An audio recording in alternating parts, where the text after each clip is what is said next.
Hello and welcome to another episode of me painting again. Oh yeah, we're painting again, and today we have a black canvas up and I've covered it with some Indian yellow, and you can see it looks a little bit green because Indian yellow isn't a fully transparent colour, but it's transparent enough to do this. So let's see what happens.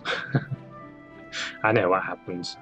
In fact, some of you already know what happens. Anyway, here's the palette, and here's my two whites. I always use two whites now because it just makes it easier for the painting process. I have a dry white and a soft white, and then I don't have to do any mixing around with my whites. It's just ready for me.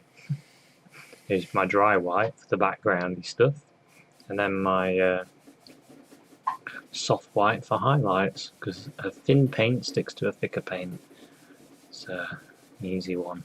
So using that white on the 1-inch brush, using crisscross strokes, I start at the brightest point and then work out like this, and then it picks up that yellow, and I at the top of the canvas I put a bit of crimson, just for something different.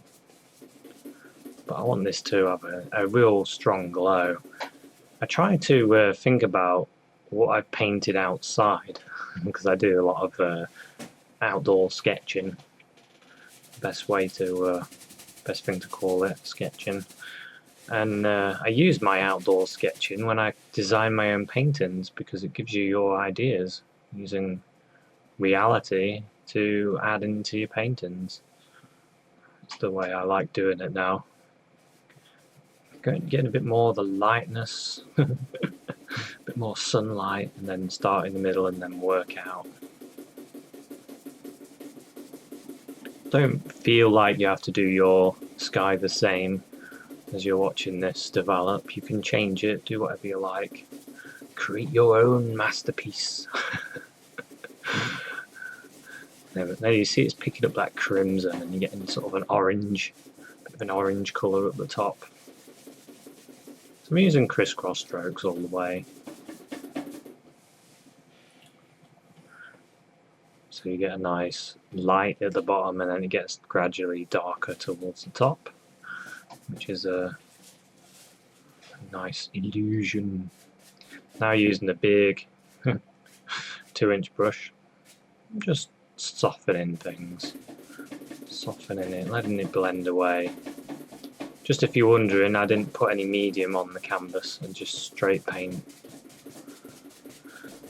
It's a little bit harder to put on, you're scrubbing it on.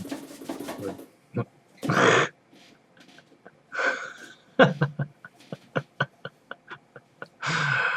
can't tell you how many times that happens to me.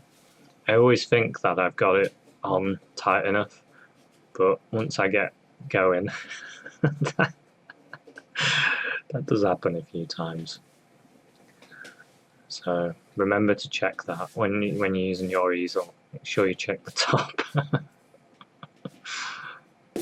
There was a hair right in the middle of the white, so I just went and get rid of it, and it's made a horrible mark. But it's alright. You just get some more paint and then start there and work out again. Easy fix. It's funny actually, these little hairs that you get stuck in your painting, sometimes you don't notice them come off your brush until later on in your painting, and then you're messing around trying to get that hair out and you end up messing your whole picture. I've done that. I have done that a few times. Messed it all up. And then you think, oh, I should have left it. Should have just blobbed some paint on top of it or something. I remember once I was delivering a painting for somebody as a commission, and as I got to their door, the light hit the painting at a certain angle, and I noticed like 2 big hairs stuck in the painting. I was like, I had a bit of a panic. I was like, oh no, there's 2 great big hairs stuck in the painting. From the 2-inch brush. I was like, oh, and I grabbed all of them and I just yanked them both out. and they came out really clean, and then the door opened, and I was like, everything's fine. Here's your picture. Yeah, God, that was a shocker, that was. So I'm just getting some Prussian blue and some alizarin crimson, mixing it on the brush. Just mix it on the brush, on the 1-inch brush, look. I'm just pulling it in one direction.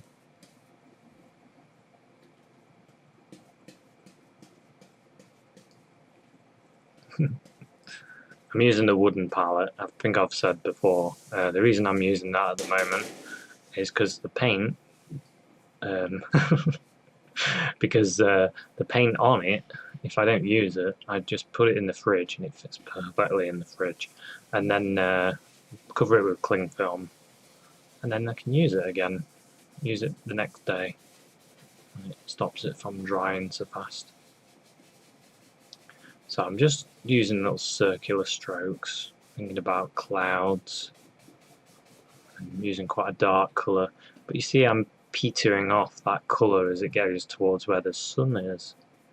There's a reason there, because I want it to go red. The sun's going to affect that cloud. I noticed when I was out that it was going a bit red where the sun was hitting it. It was kind of melting the colour away almost.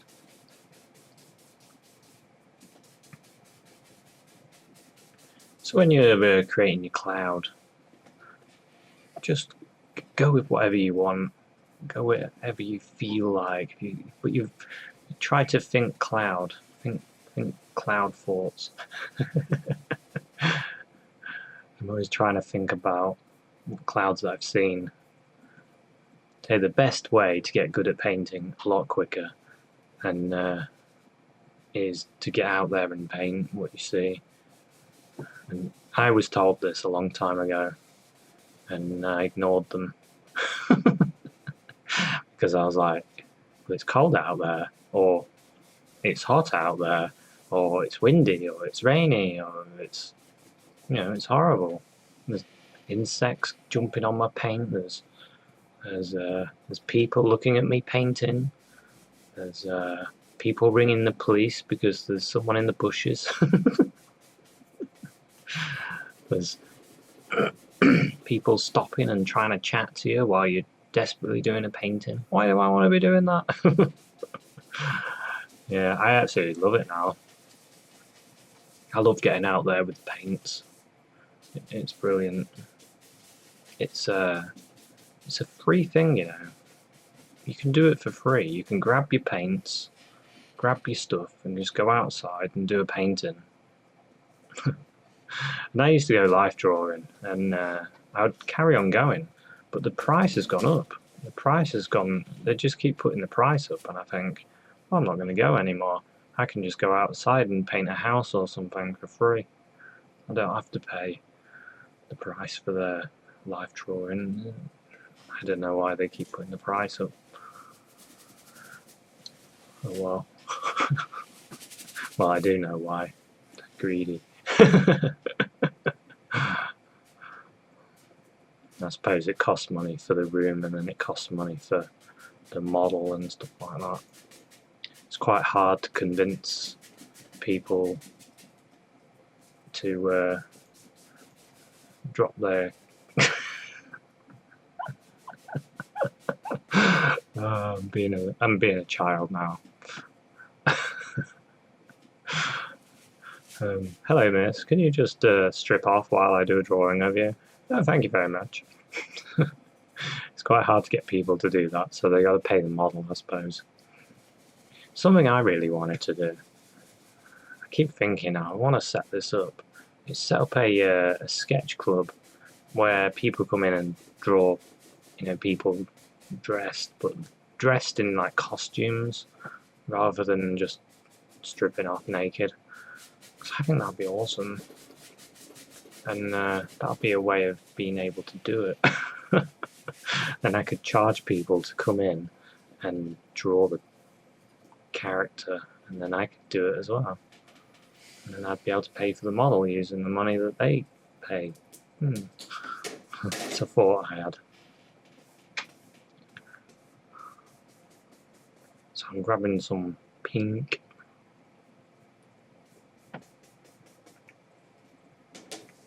Getting some pink on the brush. I'm just looking at the light hitting that, so just putting a bit of this pink here and there.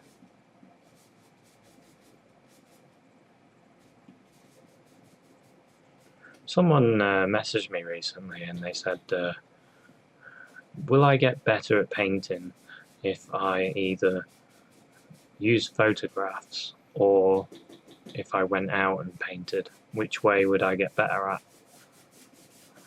And I think both ways you'll get better at it. as long as you're practicing, you'll get better. I don't think. I think when you go out there painting, it's kind of adventurous. It's quite. I find it exciting. It's kind of. I don't know. There's some sort of magic about it. I just enjoy it. Where if you're in the comfort of your studio or whatever, then yeah, I like that as well. Have a cup of coffee or a cup of tea while you're painting. So, I like both. I think whatever you do, as long as you're practicing painting, even if you're making up paintings, you're still going to get better.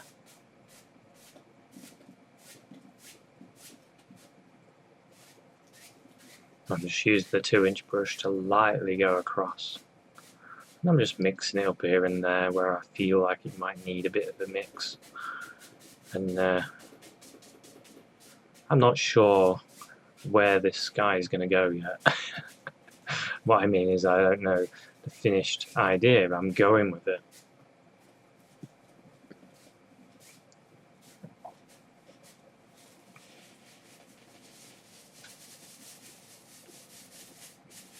So I keep sitting back having a look, an important thing, sitting back having a look, and I'm pulling that paint around because if I pull it at a certain angle I can see it better.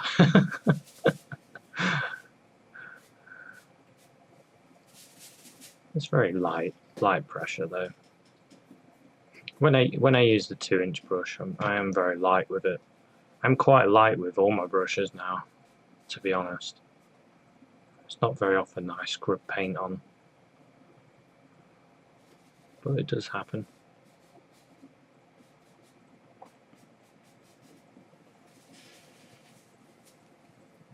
Something I think about is no rules.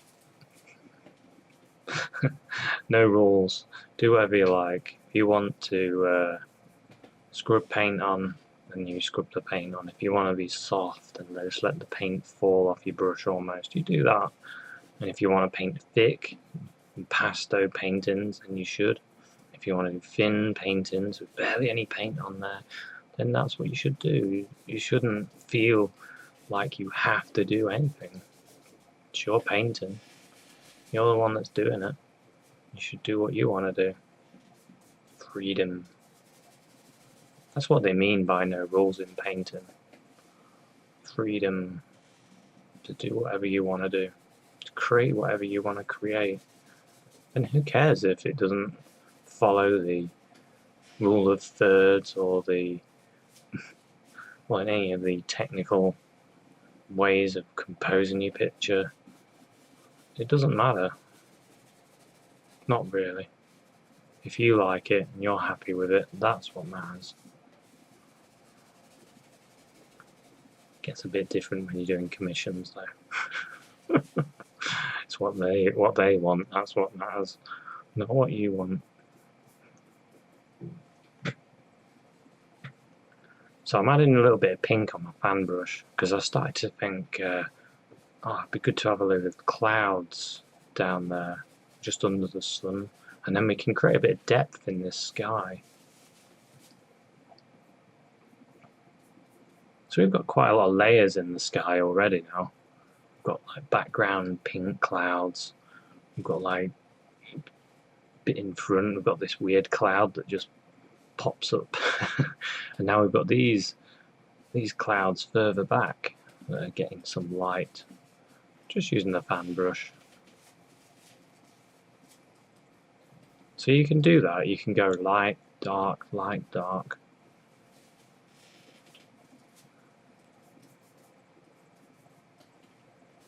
There we go, and then dark again. See how you can just switch it up around. Light, dark, light, dark. I always say that. Light, dark, light, dark. But it is important. I think like that now. When I'm painting thinking light, dark, light, dark, light, dark. Because you just create an illusion on the canvas. Creating that illusion of depth and distance. So I'm getting a bit of warm colour on my pan brush. A bit more of a hint of cloud shapes. And I'm still doing that little twisty stroke, turning it. Spinning my bristles, making that action in the sky. I keep sitting back and having a look, and I'm like, I need to do a bit more. What can I add? A bit of light there. Will that make it better? Sit back. Have I gone too far? It's very easy to overdo, you know. It really is. You start thinking, oh, this light looks good. I'll add a bit more. Oh, I'll add a bit more, and a bit more, and a bit more. Before you know it, you've covered your whole painting. You sit back and you go, ah, damn, doesn't look as good as it did before. 5 minutes ago it looked way better. Now it's just a load of highlights. Pretty much the way this painting's going at the moment. Too many highlights. And then I think, oh, I've kind of lost some of what I had before. I think I'll add a bit of pink in there just to separate it.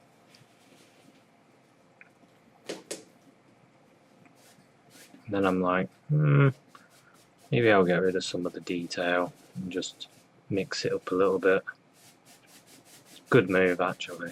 It was getting a little bit too much. We don't want too much detail. Even though, I'll be honest with you, I was looking at this cloud formation in the sky. It was detailed. There was so much detail. Every little cloud, you could see every little bit.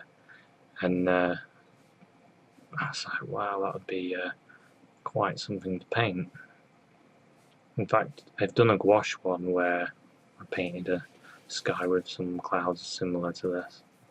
You might be interested in gouache painting. That's generally how I paint when I'm out and about.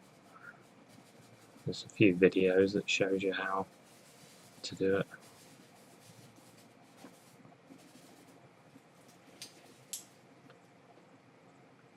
Just that little bit of purple there in there, and then a little bit of white on my finger. And I'll just blend that into the sky. So now we've got a light spot. That's where the sun is. This is the only time that you can look directly into the sun, is when it's not real. Because if you look directly into the sun while you're painting, you just see a little spot in the middle of your eye, so you can't paint. And it's certainly not advised to stare into the sun. Your eyes just they don't want to look into the sunshine. Not good for you. Anyway, so using the knife, I'm grabbing some of the Prussian blue and alizarin crimson there. Prussian blue, alizarin crimson. A little bit of Van Dyke brown. I'm just pulling the knife, pulling it all up and then folding it over and spreading it out flat, cutting across a little roll of paint. Start thinking about a mountain now. So I spent a while on the sky. It'd be nice to have a mountain down below. The idea was for this painting is to have a nice, interesting looking sky.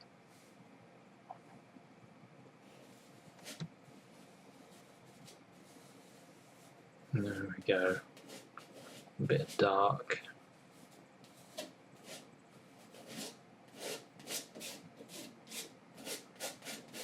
Just thinking about that outside edge, not too worried about anything.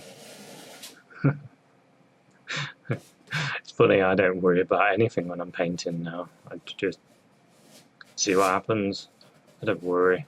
I used to worry. I used to think, oh no, what am I gonna do? What if it goes wrong? I'm really not fussed. I think when you've done a few, you start to, don't know, you relax a bit more and you're not as fussed. The finickiness goes.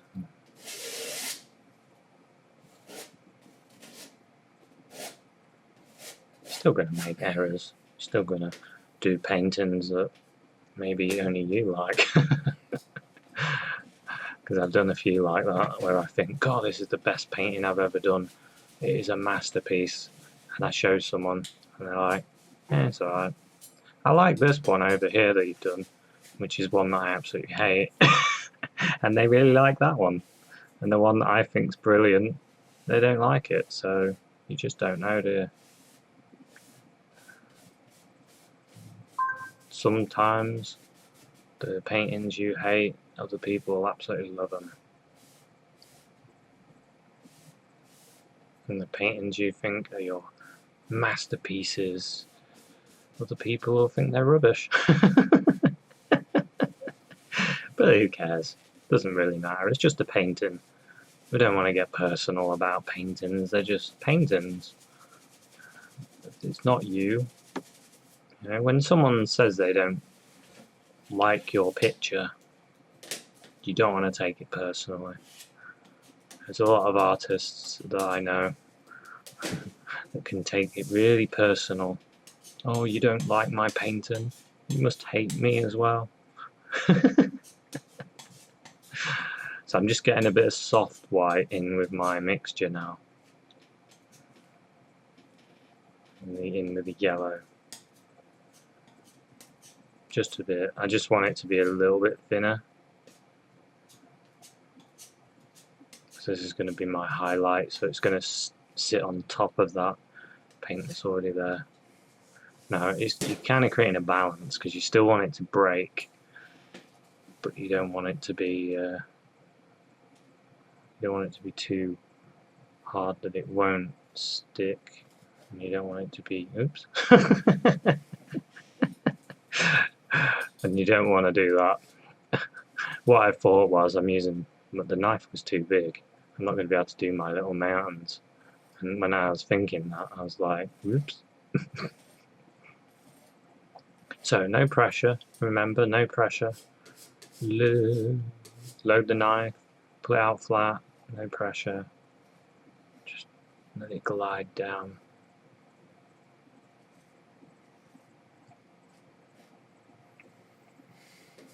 Just letting it glide. Let the paint just fall off your knife.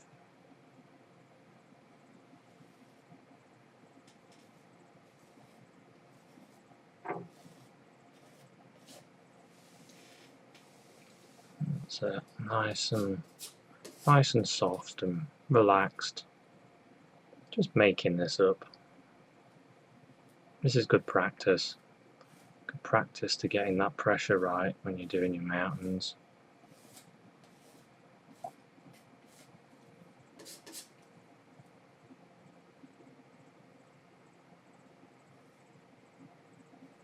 So I'm thinking about the light, where it's hitting, and then just pulling it out.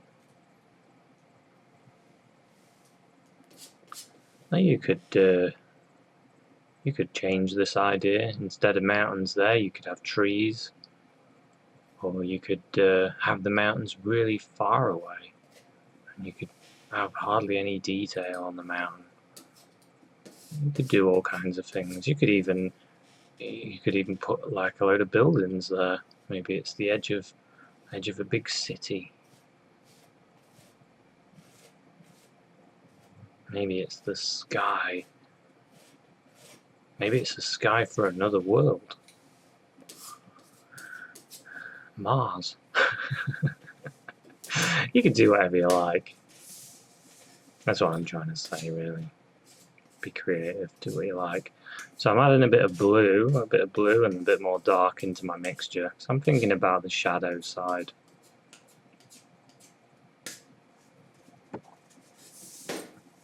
Cutting across, a little roll of paint just like before. And thinking shadow. Touch and just pull it down. Get a little bit of that. Just touch it and then just lightly give it a little bit of a pull. Let the blue come off there, look. Go like these, and you can make shapes. I wanted this to connect to that, so just pull it, make it connect.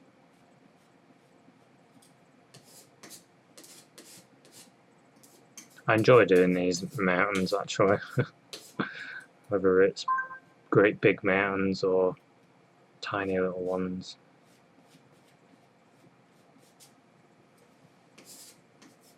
My phone beeped a minute ago. I should have turned it off. I forgot.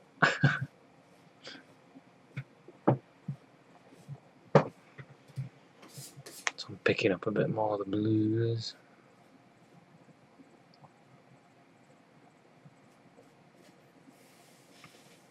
So we get a nice shadow there.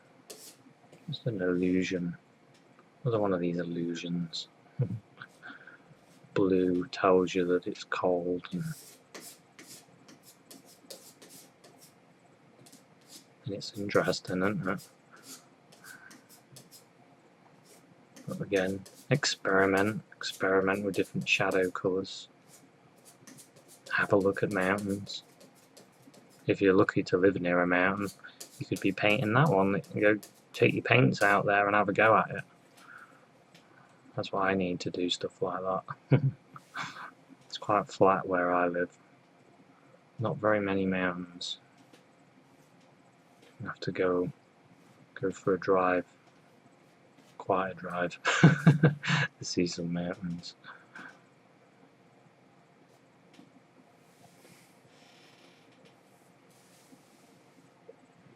There we go. So my original idea, I was going to have more land at the bottom, but the sky seemed to get a bit lower than I was originally planning. And never mind. Thought that might break that up, having that come down there. It was getting a bit too straight for me. And I was like, oh, I'll add a bit more light here and there, a bit of yellow in it. Maybe a bit too much yellow there.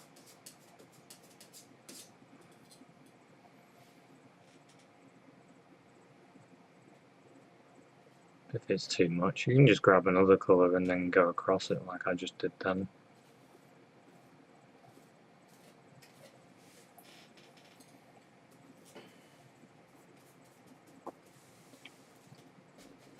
And then at the base, just add in some dark. That's where the grassy areas is, maybe. Maybe there's trees there. Whatever you want to be there, you can put them there. Now in reality, I have to say, these mountains wouldn't exist. Well, not... they wouldn't exist anyway, because I just made them up. But what I mean is, if you was taking a photo of the sky like this, those mountains would just be black. It'd be just dark. You wouldn't see anything. So this is just made up.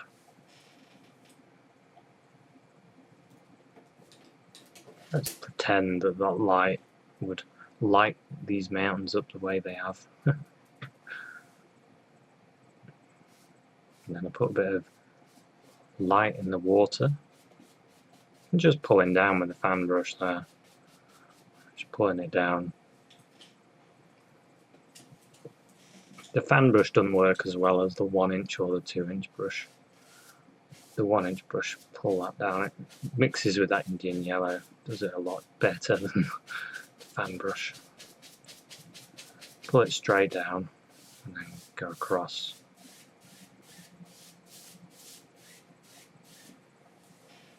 Now you could reflect the mountains into the water if you wanted to. And pull in a little bit of dark in there now as well. Bit of that dark colour, just pulling it down into the water.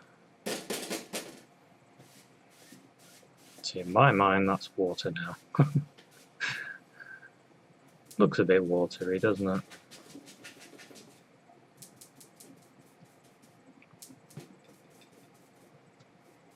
And you could mess around with this, change it, and put some land in. I wanted to hold that water in, get an idea. If I get an idea, I just go for it.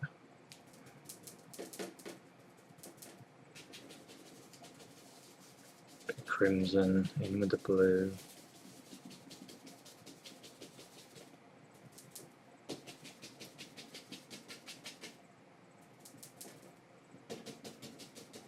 Bit of crimson in with the blue. Get a nice dark area now.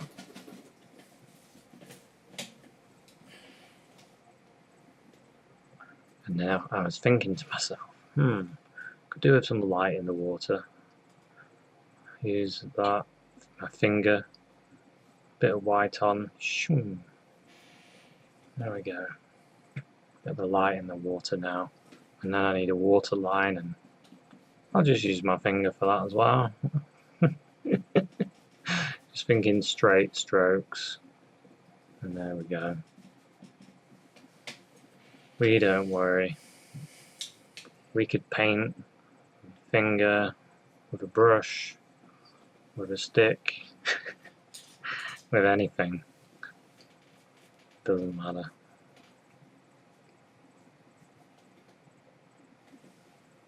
So I'm just wiping the finger because it's got dirty paint on. And here we go.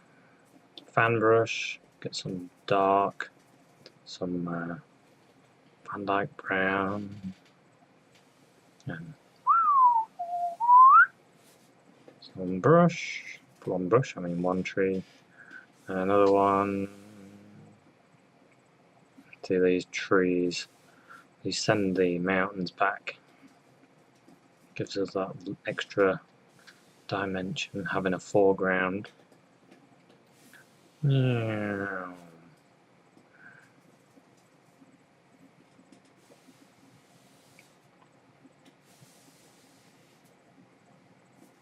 Look at that cloud. That pink cloud. It really is interesting. It's going to turn into something. I don't know why I always start thinking science fiction when I'm painting. Start imagining stories. And that's good, you want to imagine stories. So I'm getting some crimson, a bit of green, a bit of blue in there. Dark.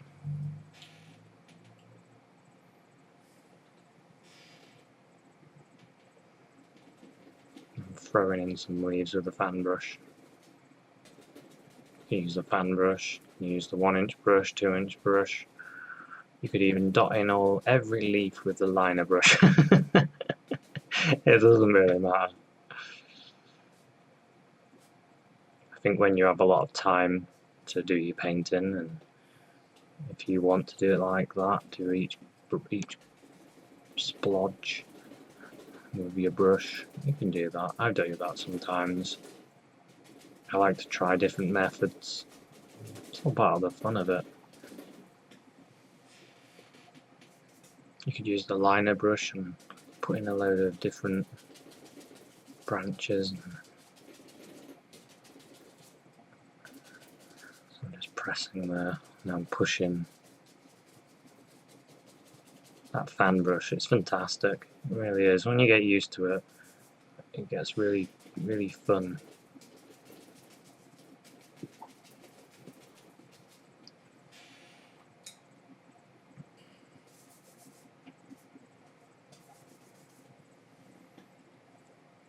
And then think about the where the light's going to hit. I'm always thinking that. Always thinking, where's that light going to go? So it's hit the mountains. It's hit the water.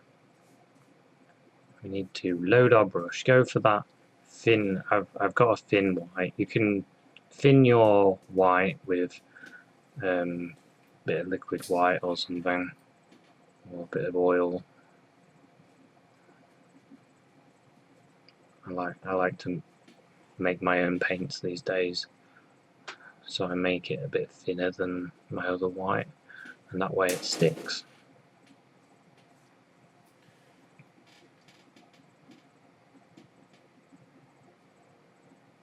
So I'm just touching with the fan brush, thinking about where the light's hitting the tree, and I thought, it's going to hit some of these leaves as well.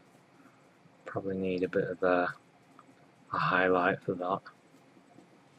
So it's hitting under there. Just touching.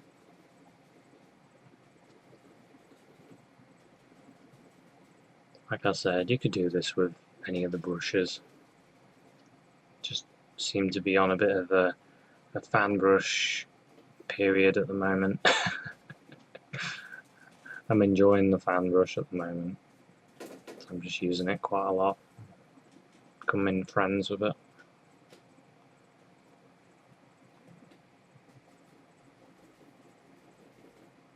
Thinking about all the different branches that are there.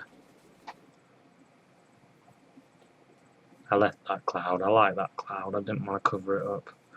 It's got a nice transparency to it. I just like it. That'll be one of those things that I really like and other people won't. But it's something different, isn't it? In this painting, you won't see anyone else's painting with that cloud in it. That cloud's unique to this painting. It makes it a masterpiece. Only joking. But when you're painting, you've got to tell yourself these things, don't you? People think you're a bit crazy because you've got a big ego because you're telling yourself you're amazing and you're really good at this, you're doing amazing work. Well, you've got to do that because you want to be saying that to yourself, because then good things start happening. You don't want to be painting and saying, oh, you're bad, you're rubbish, you're never going to get any good, because then your paintings are going to reflect that. So you tell yourself how amazing you are. You say, oh, I'm doing great, I'm doing fantastic paintings, I'm on cloud 9 here, I'm on a high, this is my high, paintings, doing fantastic stuff, doing stuff that people are gonna look at and go, wow, how did he do it? This is brilliant. I want to buy it. Here's my £1 million. And start telling yourself that it's great, because it is. And if you're creating your painting, it is great, because you're putting the effort, the time and effort into designing and creating. It's fantastic. It's great fun to do, and keep building yourself up, because nobody else will build you up. You've got to build yourself up. Some people say, oh, you shouldn't tell yourself that you're doing amazing. Other people will do that if you're doing amazing. I was like, no, they won't. You do it yourself. You've got to tell yourself you're doing great, you're doing fantastic work, you're doing the next one, or this one you're working on now. It's brilliant. Always be positive. Plenty of people will be negative, and you want to be positive. I want to say how great you're doing, how fantastic. So I'm laying this on quite thick, really, but it's true. You should really be excited about what you're doing, because I am. I'm loving this picture. It's fantastic. I mean, it's great fun. It's being designing your own work as well. Coming up with your own ideas is great. Even if you're using this as a way to copy and learn techniques, even that's great.